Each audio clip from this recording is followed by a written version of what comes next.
Sure. Is there a way to pass it around? Okay.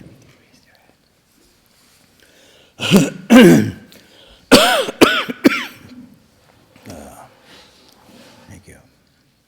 Just an announcement. So we have a webcast. So can we request that when people ask questions, you can just raise your hand and then we'll bring you a microphone. So this way the online people can hear the webcast. Otherwise it's like awkward silence. Actually, people are watching it and they think I'm talking to myself because they don't see you. And so they're like, oh, that's a really good question. Thank you. Another. And there's nobody here. They don't hear any voices. So, okay, we're going to continue. Page 15.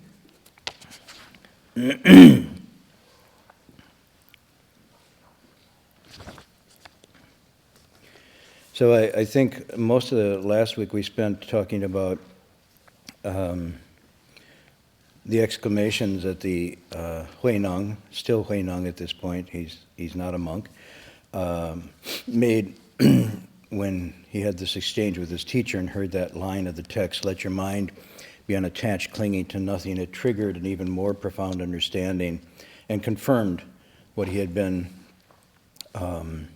intuitively aware of before, but now it really sunk in. And then he made these 5 statements, starting with how unexpected, to actually tease out, if that's true, let your mind be unattached, clinging to nothing, then it follows that all the rest of these things would flow from that and be part of that. And so the text starts tonight after right in the middle. The patriarch realized that I had awakened to the essential nature and said to me, "To study the Dharma without recognizing your original or fundamental mind is useless. If you recognize your original mind and see your essential nature, you can be called a great hero, a teacher of gods and humans, a Buddha." So then the fifth patriarch confirms his realization that he had actually seen to the core of this teaching, the core of his being. And then he follows with this line. He said, "This is the most important thing in studying the Dharma, because the Dharma is to activate that, and that mind is to understand the teachings." And so it's really confirming that the understanding, the awakening, is coming from this essential nature and not from the outside.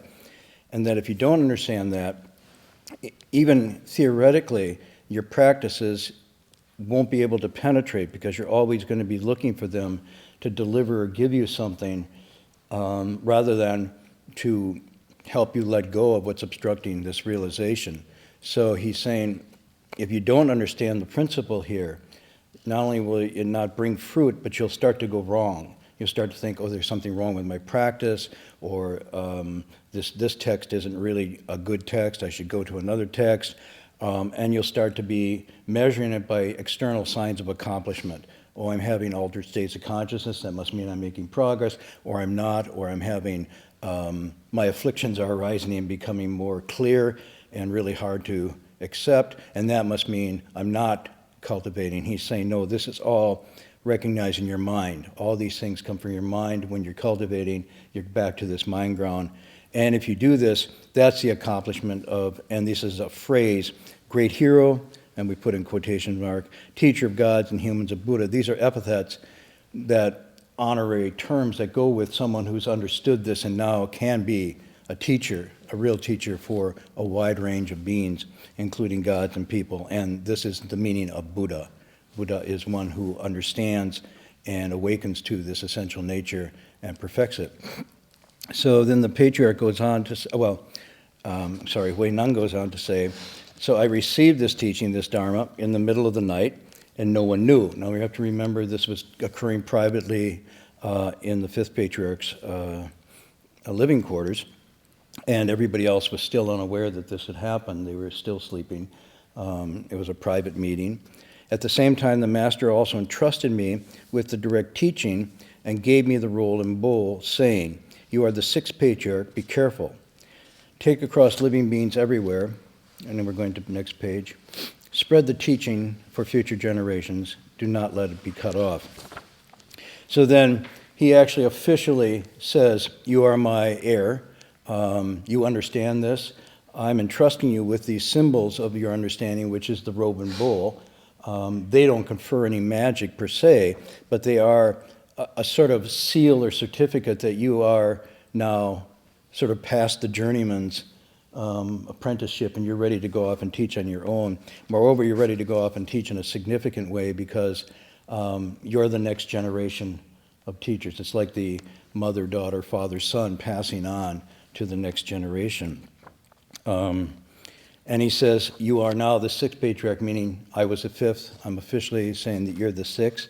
But he says, be careful, and we see why this is going to recur, that officially getting this could seem like an honor or a prize, but in fact, it's going to ensure he meets with all kinds of difficulties. Because with, I guess, with this entrustment comes responsibility and also comes a certain amount of obstacles and also a certain amount of hostility and envy and so forth from others, especially in this particular situation since he's a foreigner, in the sense he's a southerner, he's illiterate, he hasn't even ordained yet, he's not even a monk. And so for him to receive this position without all those rites of passage, if you want to use that language, makes him vulnerable. So he says, be careful. You can't just go out and start teaching at this point. You need to sort of look at how you're going to situate yourself to give this teaching. And also, the appointment, if you want to say it's an appointment, or the confirmation I'm giving you carries with it responsibility, and you'll be tested. You'll be tested. People won't necessarily believe that you're the next patriarch because of all the things we just mentioned. So he said, this is not like, congratulations, you've won the prize, now, go off to Easy Street. And then he says, and the meaning of this is really very important here. I think this is really the thrust of this deeper component, that with this wisdom or prajna also comes the non-dual understanding of leading to compassion, which means he says, take across living beings everywhere. And so his mandate isn't like, you're enlightened, great for you, go off and sort of enjoy your enlightened state of nirvana. But the whole point of doing this now, you're ready to go out and practice this medicine of teaching living beings to and suffer, realize their full human potential. And so his directive is to say, go and teach living beings everywhere. And in some sense, he's saying, and this will carry you through. That compassion and that mission to do that will sustain you in ways that you wouldn't be sustained if you were just thinking about yourself. And the most important thing is to spread this as much as you can to those with potential. So he's not saying go out and convert, and he's not giving him a mandate to go out and be a missionary. He's just saying go out, and when you see potentials and affinities, share this. This is probably the most precious treasure that humanity can pass along to humanity, because more than philosophy or literature or even the sciences, this is a very deep, profound teaching about how we really resolve the great matter of life and death, and how we ultimately get through all of the indeterminacy and all of the difficulties associated with the human condition. This is a real gift. And so he's saying go out and share this now, and don't let it be cut off. Here, you can see it as two ways, I think, meaning do a good job. Don't flounder. I'm counting on you. But I think he's also saying, just as I passed it on to you, I hope you can pass it on to someone else, and this can continue. And then he does this verse, and it's a very interesting verse. And the verse goes as follows. Out of caring, I am planting this seed. Because of the ground, the fruits will ripen again. Without this feeling, there'd be no seed planted, and without the nature, there'd be no new life to thrive. So this caring when I read this closely, it's actually, I want to use this carefully, it's a very tender verse. This is not a sort of cold metaphysical verse. This is almost like a father-son. And he's saying, because I care about you, I care that I've seen you have these potentials, you've come along, you become one who understands, you become a teacher, and we've had this really good relationship. And because of my compassion, not only for you, but for all living beings, I'm planting the seed. I'm entrusting you with this teaching now to go out. So the seed is the teaching, and the caring is his kindness and compassion of his vows. And his vows, interestingly, to be fulfilled depend on the teaching going on. So the saddest thing that can happen for a great teacher, or you could say even like a great doctor, is that there's no one to receive the depth of this practice or this skill, and it can't continue for other generations. Weren't you, Locke, you were telling me when you went to study with your medicine teacher in China, there is this concern that these ancient ways of doing it may not go on to next generation because there's nobody either eager or talented enough to pick this up and continue it, right? Yeah. And so this is, this you see in high levels of art generally. And the most joyous thing for a teacher is to find disciples that can continue this and even advance it and go further than they were able to take it. So it's a really tender moment here where he's saying, and because of the ground, the fruits will ripen again, meaning because of you, you're the ground that I'm planting the seed in. The fruits ripening again will mean countless people will come to fruition, come to accomplishment, because this whole thing is moving along through from person to person. Without this feeling, without the kindness and compassion and the caring, the seed would not be planted. The seed would just be a self-fulfilling, it ends with me, I've realized the way, and that's it. This feeling of compassion then leads to the impulse to teach, and without the nature, and this is the key part that's essentially whole and complete, there'd be no new life to thrive.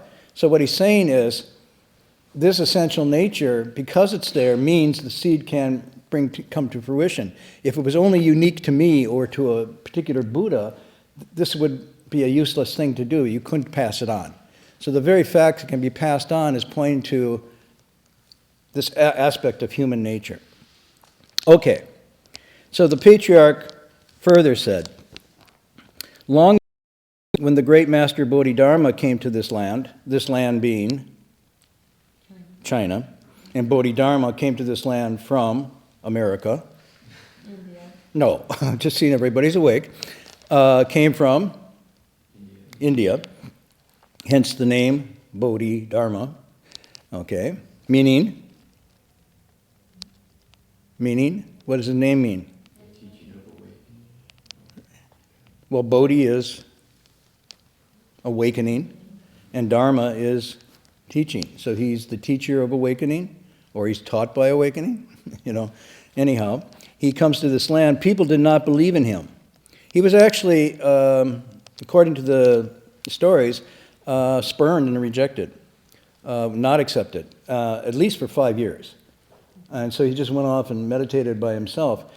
Now, this is a little bit not the reason he wasn't accepted, you say, well, he was Indian and he didn't speak Chinese. And so how could people accept him? They didn't understand him.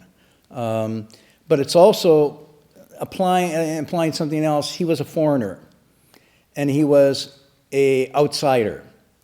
And at this time, and perhaps in some ways even continuing, many cultures and civilizations and countries feel themselves to be the center of the world, and everything else is outside the perimeter of civilization.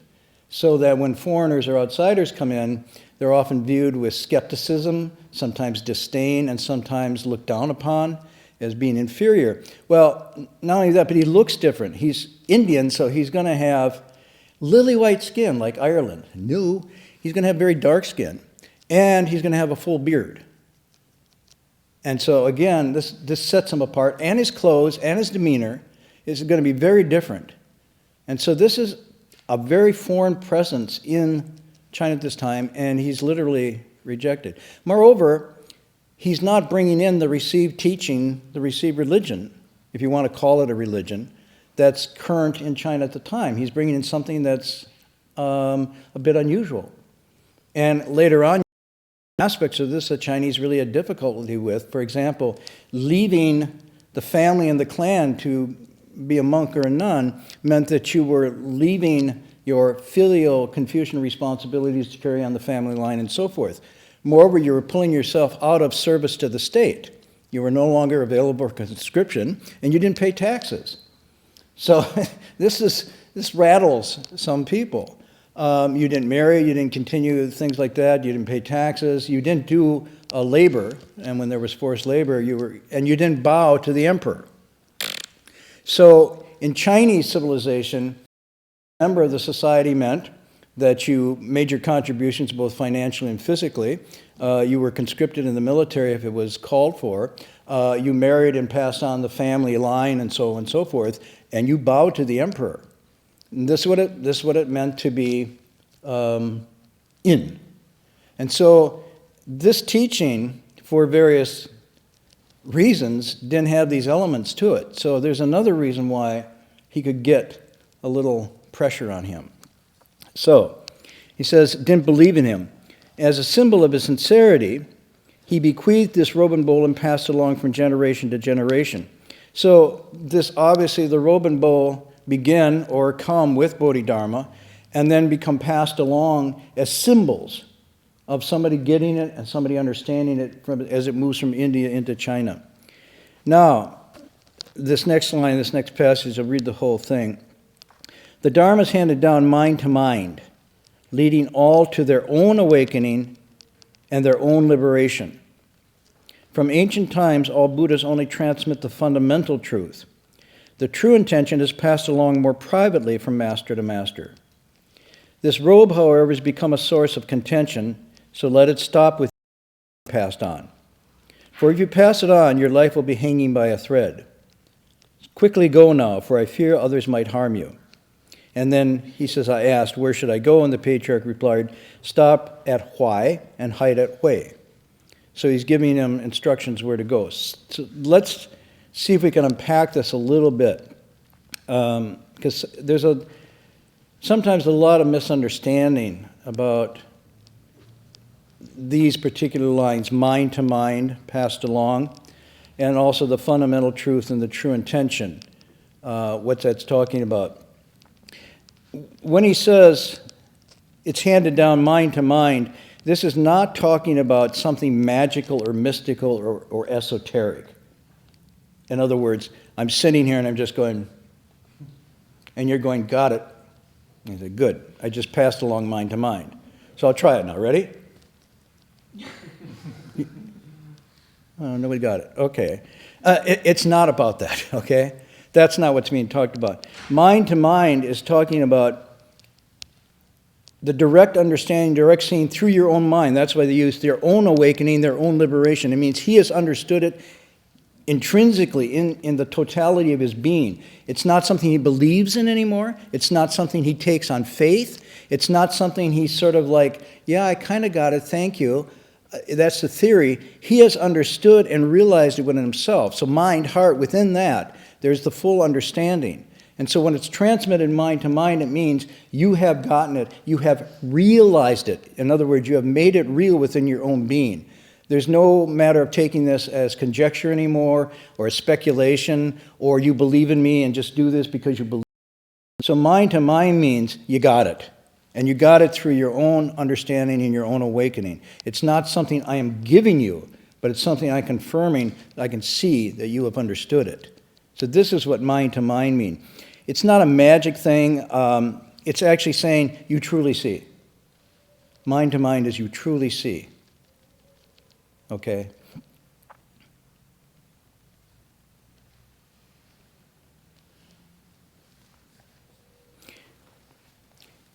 That's why the robe and bowl as symbol, because this is not a thing that's transmitted. In other words, you got the robe and bowl, and having this gives you some magic power. There's a lot of sort of either mythology or stories or movies where the ordinary person suddenly gets the magic ring or the magic article, and they become transmuted into something super powerful, right? They can fly, and they have all these abilities, like the ring in the trilogy of Tolkien.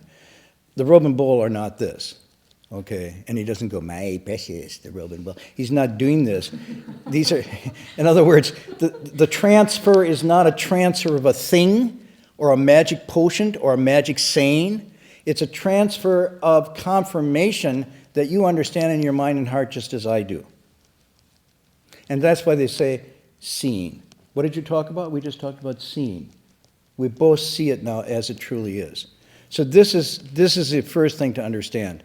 So when people say, I got the transmission from somebody, I mean, if they're not talking about cars and they're talking about something like this, so-and-so received the Dharma transmission, to me that has no meaning other than that must mean you really deeply understood what your teacher deeply understood. But to portray it as something magical that then confers special powers upon you because it was transmitted either ritualistically or in some other way makes no sense to me. It just doesn't work that way. So don't misread this to mean there's some magical thing going here. Now the next part is, and I think this helps clarify it, from ancient times, all Buddhas only transmit the fundamental truth. The true intention is passed along more privately from master to master. Now again, this is not some kind of mysterious thing going on here. What he's saying is the fundamental truth, which are the teachings. For example, diligently cultivate precepts, concentration, and wisdom. Put to rest greed, anger, and stupidity. This is a phrase that's used. It's a fundamental teaching. From precepts comes samadhi. From samadhi comes prajna. Okay? These are the fundamental teachings. The 12 links, the Four Noble Truths. These are the fundamental. Okay? Suffering, the cause of suffering, the ending of suffering, and the way to end suffering. These are all fundamental, and these are always passed along in large audience to all people, and you can, read about this and think about it. Underlying this, what is the true intention, is passed along more privately.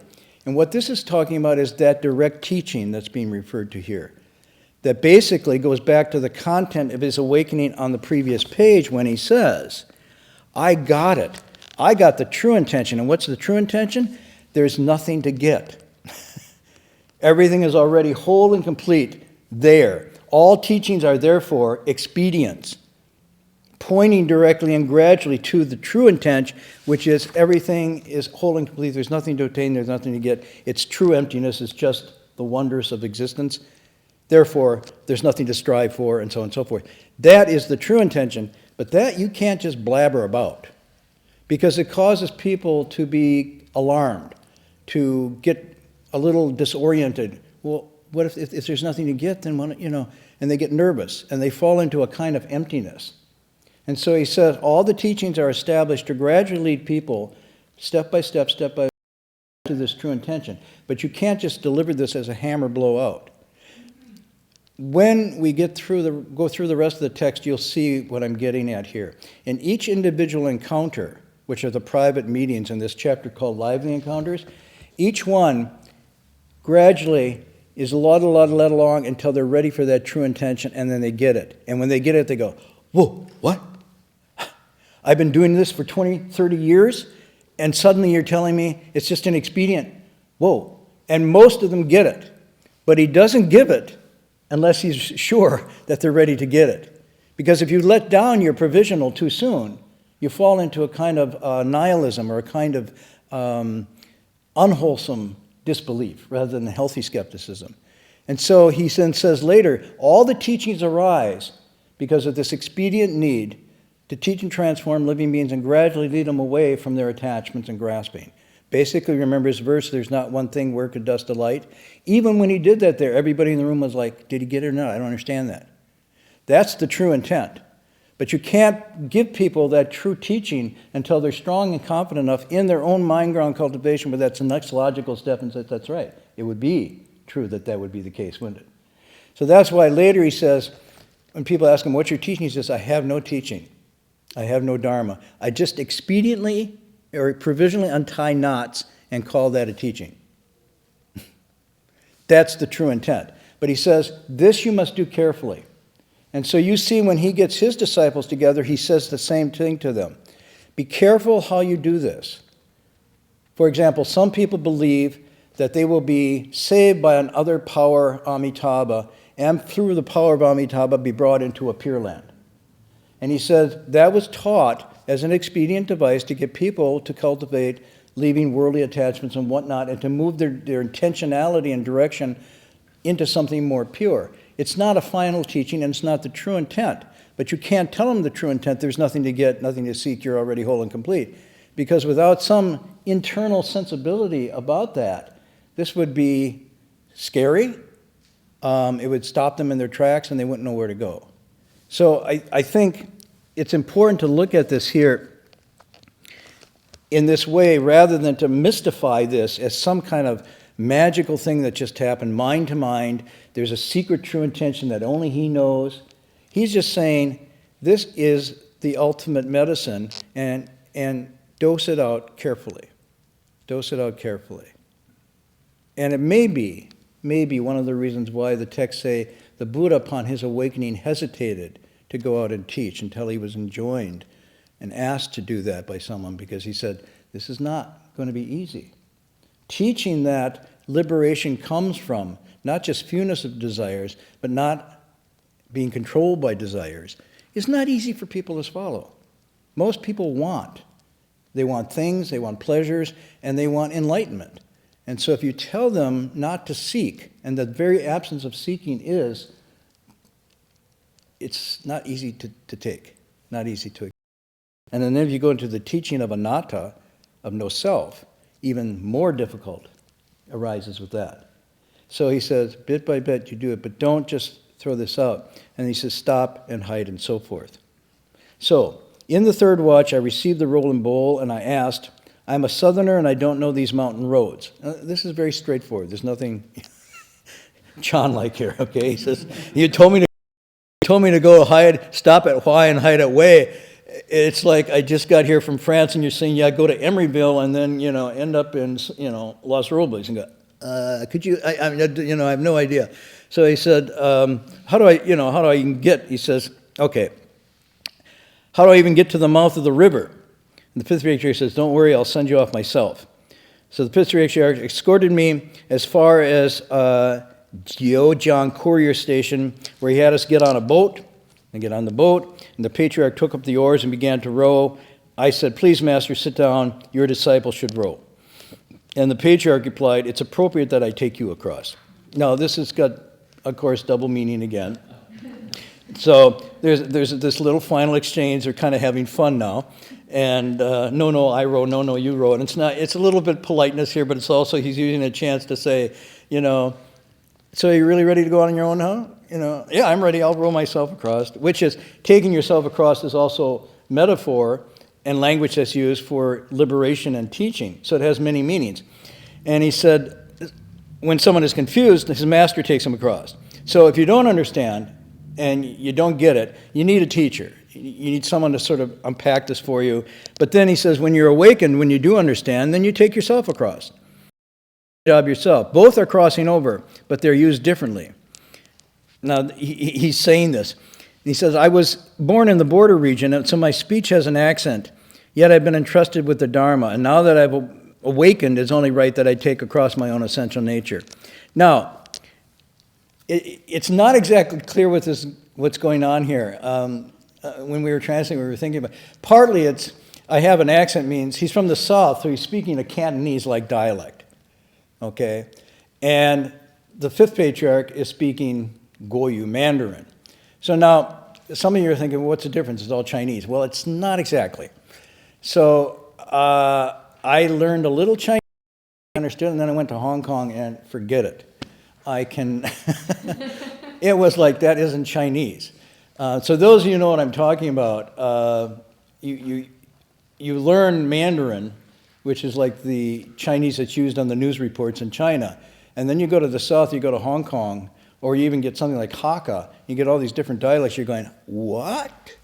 In fact, when the monk here, the old monk came last month, he had a dialect from, where was he from? Huh? Jiangxi. So he's Chinese. He's got a dialect. And I'm sitting there, and we get introduced, and I'm sitting next to him, and he's brushing his hand through my head, says, get rid of your hair, shave your head. Be a monk. Come on. And then his person next to him is translating that. And he's speaking Chinese. And I'm going, well, wait a minute, that doesn't help me. He's speaking Chinese, and you're speaking Chinese. So, and Heng Shui then speaks English. And I'm saying, well, what's going on here? He says, well, Heng Shui says, I can't understand his Chinese. So this guy's translating his local dialect into Mandarin. I'm translating Mandarin to you into English. So, it's like, it's Chinese, but the accent and the dialect is so heavy that there's no mutual understanding. So there's a little bit of that going on here, and perhaps even a little bit of, I'm not sure I understood you. Were you really sort of using a metaphor here, or was I just misunderstanding? Because sometimes there can be a play on words with this language, and especially if you had Cantonese and Mandarin, it gets really complicated. But he gets down to, he said, so basically all I'm saying is I should take myself across. No offense if I didn't understand you because of the accent and so forth. And the patriarch replies, so it is. From now on, because of you, the Buddha Dharma will flourish. 3 years after you depart, I will leave this world. Start on your journey now and go south as quickly as possible. Don't be in a hurry to teach. Okay, so this, I think, goes back to the original point I was making, which is, and his last line is, don't be in a hurry to teach. The Buddha Dharma is hard to propagate. Meaning, for all the various things we mentioned before, he's saying, take your time and figure this out. Now, of course, the next thing he does as he leaves, we'll see that he goes into hiding for a period of time, still as a layperson. And then only as he comes out of hiding does he go and then to the monastery, become ordained, and then become a monk, and then really began his teaching career. But for X amount of time after this, he just goes and kind of gets out of the radar for a bit. He just goes into hiding and lives among hunters. So we'll come to this passage next. So I just wanted to go through this tonight. I want to do it rather quickly because it's all interconnected. And if we broke it up and then came back to it next week, we might lose the strain of thought here. But I really do want to, once again, emphasize that all of the teachings, both the fundamental and the true intention, are actually embedded in the text. These are not something you have to have some mystical relationship with a deva, a deity, or master to get. But you will get it from the master in a more direct way when you're ripe. But generally the teachings are given in very sort of generic, general ways. And as you cultivate more, you will unpack and get to the true intention yourself. You will actually come to, I get it now. That's talking about me. That's talking about my mind. It's not talking about something outside. When it says, crossover afflictions, that's talking about me taking across my own bad habits and faults. That's not talking about some magical thing that happens when I recite and suddenly I'm crossed over. And as you cultivate, the meaning, the true meaning of the tent just sort of crystallizes. It's really interesting. It actually starts to come alive and speak very directly to you. But without cultivation, it's just fundamental. It remains abstract or general. But as you actually practice, that's why there's a saying that practice and understanding mutually respond. They mutually respond. And Juri says it's like two hands washing each other. Practice understanding. You can't wash one hand fully without using the other. So when you use them together, you can actually get it. So the importance of this is, I can explain it, a great teacher can explain it, but until you actually start cultivating, really cultivating your own mind and your own nature, it's still going to be on the surface. It's still going to be theory. It's still going to be belief or religious doctrine. But then when you actually start practicing, you realize, wow, this is existential medicine. This is real psychodynamic, liberating philosophy here. And it's not just philosophy, it's like deeply liberating truth that I can actually realize myself. That's the meaning, I think, behind here. So we shouldn't misread it as something magical happened here. So I'll pause. As I was thinking about this, I thought of I can share a story. But you'll have to help me out, those of you who have the Chinese, because it's been a while. So being a Westerner, being American, being a white Western American, growing up in Wisconsin, where everybody else is white Western American, I had no idea that there was any other world besides, the cows and the corn and white Western Americans. Every once in a while we'd go to a baseball game and there'd be people of different colored skin playing baseball. And I was like, what's that about? I'm telling you, very naive where I grew up. It was lily white. And so when I became a monk, most of the monks at that time were also white. Americans like I'm sure myself and everybody, except the teacher was Chinese, but he didn't seem Chinese to me. He just seemed like, yeah, I know that guy. He's like, I'm very familiar. So we had that feeling. But then somewhere in the 80s, we made a trip to China as monks. And one part of that trip, we were interested in seeing what was left after the Cultural Revolution of these more remote places, because a lot of the established temples were really destroyed during the Cultural Revolution. But way back in remote areas, there still were places that weren't scathed, weren't touched. And we also had heard from the people that were with us, there was cultivators, real cultivators, who escaped the purges of the Cultural Revolution, the religious repression, by going back into the mountains and cultivating deep in and basically growing their own food, not accepting offerings, not lecturing, just staying really, really under the radar, and they weren't struggled against. They weren't forced back to lay life and so forth. And we were really interested to meet some of them. And so we were told there was a famous remote monastery that was famous because a great Vinaya master had been there during the Tang Dynasty, and this one had pretty much escaped. But to get there meant we would really have to hike back into some very steep mountains. And of course, we didn't have the right shoes and everything, wearing these stupid Chinese cotton slippers, going on muddy trek roads, slipping and sliding all over the place, but we were determined. And there wasn't any real towns or anything, just small villages. And so halfway through, we stopped at a small village to stay overnight, very remote, and hadn't been touched by, then the modern world, more or less. And then when I woke up in the morning, I went out to do a little Tai Chi, and I noticed there was some writing on the wall, the village wall. And I thought, I wonder what that says. So I asked Hung Shi, what does that say? And he blushed. What are you blushing for? And he said, well, it's not exactly a friendly writing. And what do you mean? He said, well, it's basically, foreign devil, go home. And I said, well, what are they, who's the foreign devil? And I'm sure he's going, you and me. What? But I never in my life experienced that kind of sort of, if you want to call it racism, ethnocentric exclusion, everything. I just been brought up in this, privileged, and I wasn't ever at the other end of that. Oh, well, I'm not. And what the foreign devil is what, what is it? Yang Guizi. Right? Yeah, Yang Guizi. And I said, and Hung Shi says, no, you don't want to use that expression. Just don't use Yang Guizi because it's not polite. And I was feeling really miffed a little bit. And I was like, well, I came here with good intentions, and I'm not a foreign devil. And anyhow, so we started to hike out. And as we're hiking, there's a mother, and she's got her hand with her son, her little son, and she's leading him along the trail, and we're going up the trail, and they're coming down the trail past these rice paddies, which stunk. And the reason the rice paddies stunk is because they had been recently fertilized.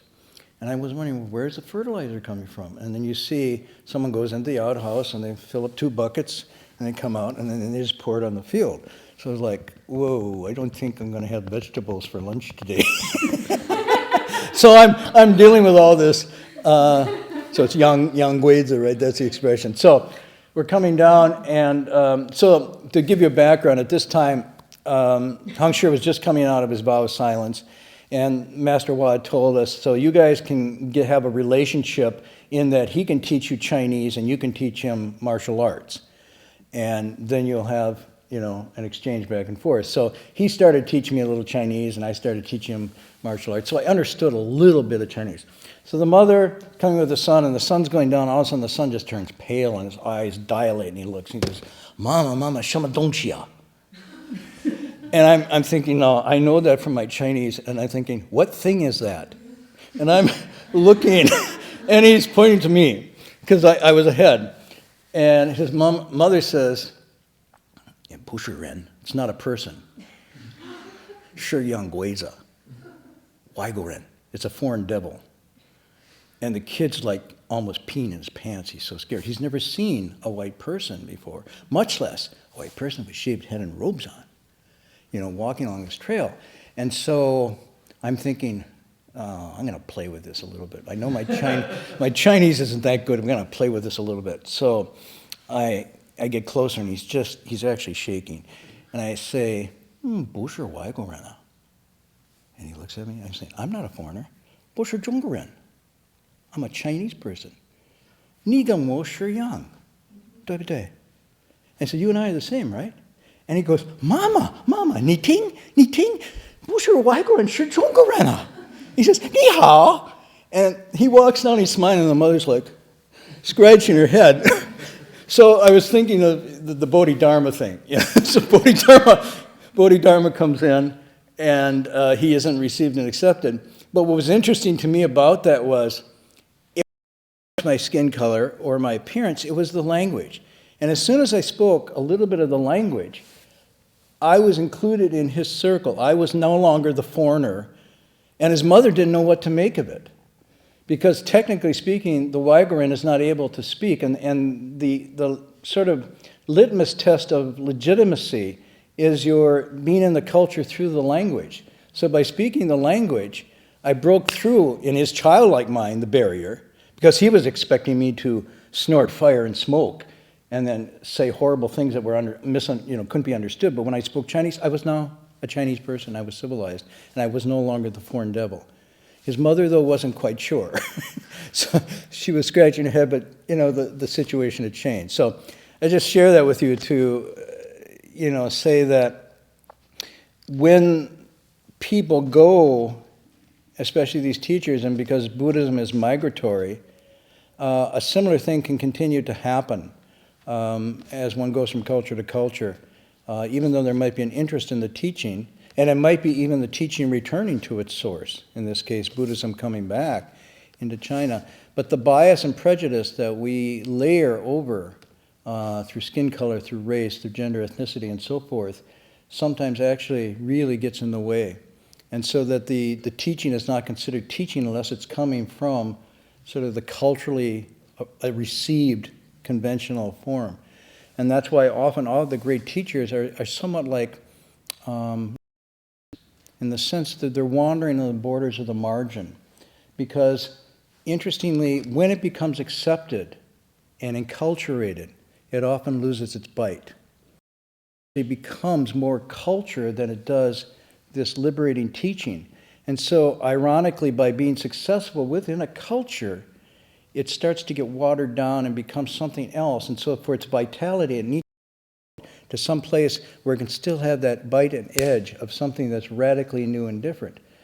And at the same time, it will attract new minds and new hearts that are coming very sincerely, not because this is what my parents believed and I grew up in this, and this is what I do to get blessings and get my rewards and so forth, but this is a mind-ground teaching of liberation. At the same time, those teachers face this kind of discrimination. And so often on that frontier of the new encounters between that teacher coming from another culture and those disciples, it's a very frontier, bittersweet experience that goes on. And to some extent, I think we're still in that. We're still on the edge of that encounter with Buddhism in the West. So anyhow, I share that tonight. Now, any questions? Good. How's that? Oh, did we get to the monastery? Yes, we did. We finally got to the monastery. Long, long hall deep into the mountains. The last I asked, I'm sure where it was. And there were, in fact, 5 or 6 very young monks there who were cultivating. sincere and very unpolished. I mean, these were not nice hands, long fingernails with red robes. These guys were working the land to survive. They had a tree in their courtyard that is hundreds and hundreds of years old, and it was a special medicine tree. And the bark of this had really strong healing properties, not magical, but just strong healing properties. But bandits were coming in and ripping that bark off. So at that time, when we got there, they had requested 2 young monks to come from Shaolin Temple who had martial arts skills to, how should we say, convince the bandits not to steal the bark. And so it was kind of interesting because I was into martial arts at the time, so we just sort of talked and worked out a little bit together, and these guys had it. They were good, but they were also cultivators. And there was one monk who was up on a cave, living alone in the cave, and we went and talked to him. And as we were fascinated with them, because to find that the teaching was still alive, more interesting was the report. They said, well, you think we're interesting, you should go 2 mountain layers back. There's an old nun back there who's really got it. And they said, like, she's really accomplished. But if she sees you coming, she probably will hide, because that's how she survived. She said, but before she left, they knocked out most of her teeth in a struggle with her. And this young monk said, I went and made an offering to her last week, and almost all her teeth have grown back. She says, she's got some kung fu. But we never got to see this nun. But then, as I say, as interested as we were in them, they were even more interested in us. And we're trying, why are you interested in us? You know, we're foreigners, you know, we're new to Buddhism and whatnot. He said, you have a teacher. You have a great teacher as far as we know. They knew about Master Hui, and he said, all our teachers are dead. We have no way of learning anymore. We're reading the text and we're trying, but we don't have the transmission from a generation to generation because that's been cut off by the Cultural Revolution. Many of the senior monks were killed or beaten, and other ones left. But for them, trying to do it indigenously, they really felt the absence and the need for a teacher, and they just wanted us to tell stories about our relationship with our teacher, what we were taught, what not. Would we talk to him and ask him to come back and teach them, and so forth. So it was both a happy occasion and somewhat sad to see this happening simultaneously. But we obviously had affinities, and they were very, very sincere, and making a go of it in very tough circumstances, very tough circumstances. This was not like, oh, do you want to go to Berkeley Bowl and get some veggies for lunch? You know, no. It wasn't like that. Anyhow, so yes, we did get to the monastery. Huh? Did Master Hui go teach them? No, he didn't. At this time, he was both too old to travel to a place like that, but also it was politically too difficult for monks that had left to come back, because there was still a sensitivity to teachers that had virtuous charisma as being an alternate authority to the established authority. And so what was being done by the political organization was to control religion, first by suppressing it, and then only gradually letting certain forms come forth that they could maintain strict control over. So while we went to that temple and saw that, when we went to the actual city temples, the big ones that are advertised and whatnot, there was a whole different energy there, but it wasn't that same spirit. And in many cases, because we understood Chinese, we could tell that these were actually actors, they weren't monks. Right. So one of those was, and again, a little Chinese I knew, they were doing a ceremony and looking awesome, a Dabi Chan or something like that, beating the drum, doing the bell and fish. And then I was in the bathroom, and they came in the bathroom, and basically were saying, you know, hey Joe, what are you doing after work? You want to go down to the pub and have a few and play a little mahjong? Yeah, I'll see you down there. I was like, whoa. So they were just coming in, sponsored by the state, to do these ceremonies, of which people were coming and making money offerings for these. And so it was actually sort of a bit of a business. But if you didn't know, it had the appearance of a revival of Buddhism in China. So anyhow, but that was long ago, and I'm sure things are much better now. Hey. Okay. So let's do the transference in English.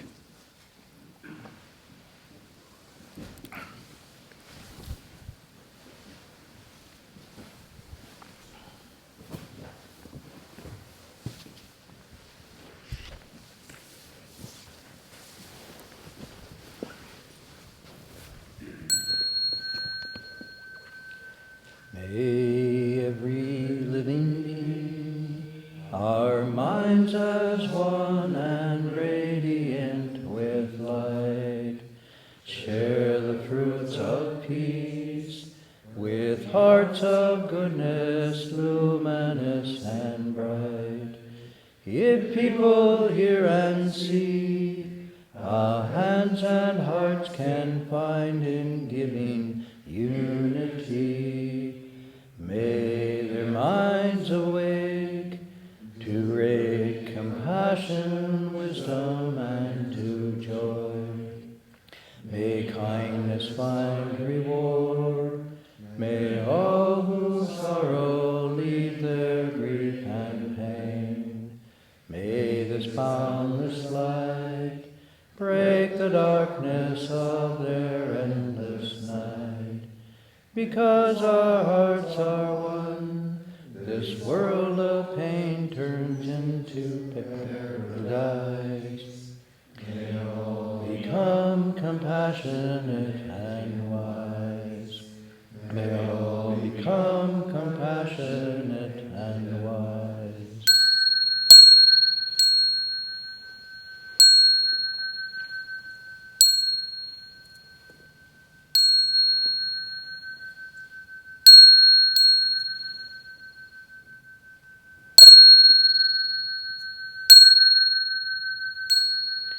Ding Li San Bao.